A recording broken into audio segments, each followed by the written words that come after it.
A number of years ago, the Central Bank of the United States, the Federal Reserve, produced a document entitled Modern Money Mechanics. This publication detailed the institutionalized practice of money creation as utilized by the Federal Reserve and the web of global commercial banks it supports. On the opening page, the document states its objective. The purpose of this booklet is to describe the basic process of money creation in a fractional reserve banking system. It then proceeds to describe this fractional reserve process through various banking terminology, a translation of which goes something like this. The United States government decides it needs some money, so it calls up the Federal Reserve and requests, say, $10 billion. The Fed replies, saying, sure, we'll buy $10 billion in government bonds from you. So the government takes some pieces of paper, paints some official-looking designs on them, and calls them treasury bonds. Then it puts a value on these bonds to the sum of $10 billion and sends them over to the Fed. In turn, the people at the Fed draw up a bunch of impressive pieces of paper themselves, only this time calling them Federal Reserve notes, also designating a value of $10 billion to the Fed. The Fed then takes these notes and trades them for the bonds. Once this exchange is complete, the government then takes the $10 billion in Federal Reserve notes and deposits it into a bank account.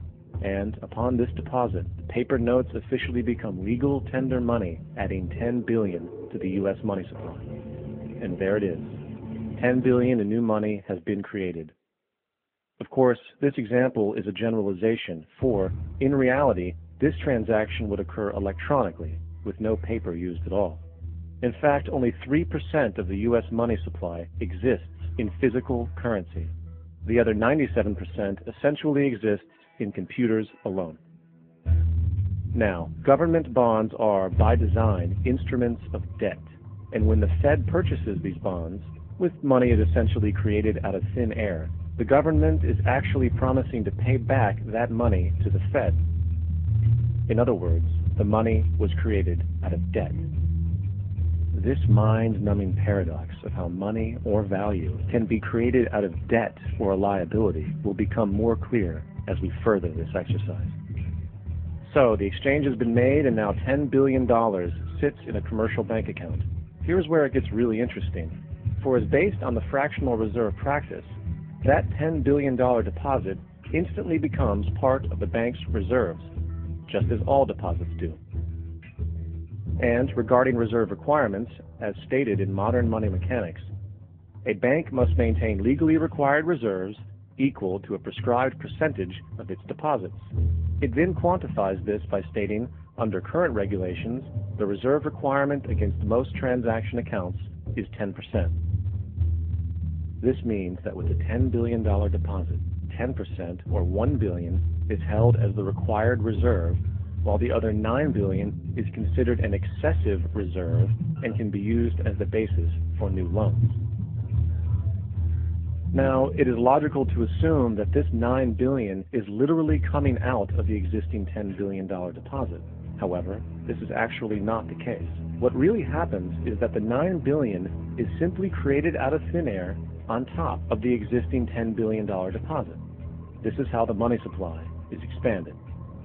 As stated in Modern Money Mechanics, of course they, the banks, do not really pay out loans from the money they receive as deposits. If they did this, no additional money would be created.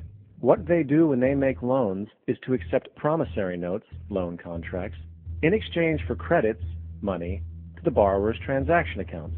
In other words, the $9 billion can be created out of nothing simply because there is a demand for such a loan and that there is a $10 billion deposit to satisfy the reserve requirements.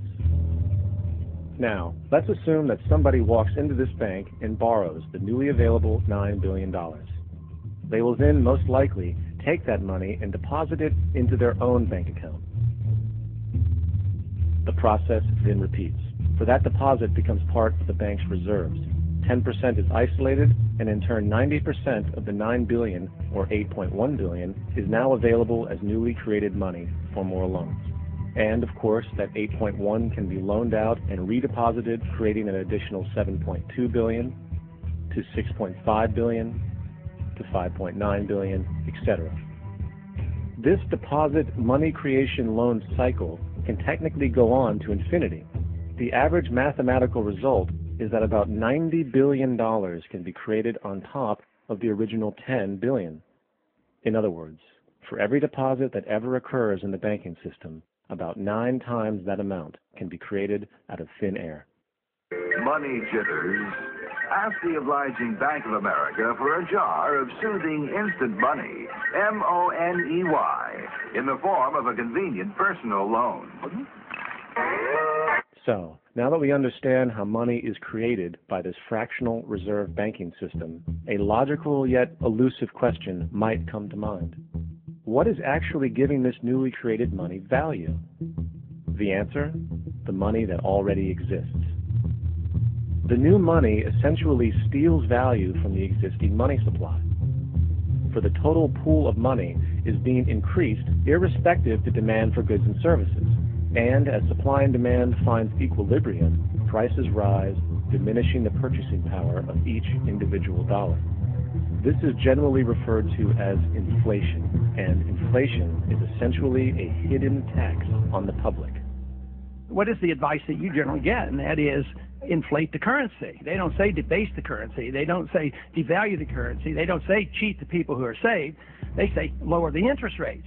The real deception is when we distort the value of money. When we create money out of thin air, we have no savings, and yet there's so-called capital.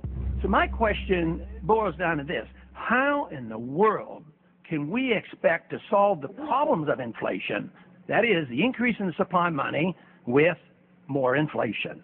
Of course, it can't. The fractional reserve system of monetary expansion is inherently inflationary. For the act of expanding the money supply, without there being a proportional expansion of goods and services in the economy, will always debase a currency. In fact, a quick glance at the historical values of the US dollar versus the money supply reflects this point definitively, for the inverse relationship is obvious. $1 in 1913 required $21.60 in 2007 to match value. That is a 96% devaluation since the Federal Reserve came into existence. Now, if this reality of inherent and perpetual inflation seems absurd and economically self-defeating, hold that thought, for absurdity is an understatement in regard to how our financial system really operates. For in our financial system, money is debt, and debt is money. Here is a chart of the U.S. money supply from 1950 to 2006.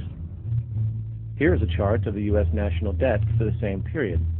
How interesting it is that the trends are virtually the same. For the more money there is, the more debt there is. The more debt there is, the more money there is. To put it a different way, every single dollar in your wallet is owed to somebody by somebody. For remember, the only way the money can come into existence is from loans. Therefore, if everyone in the country were able to pay off all debts, including the government, there would not be $1 in circulation.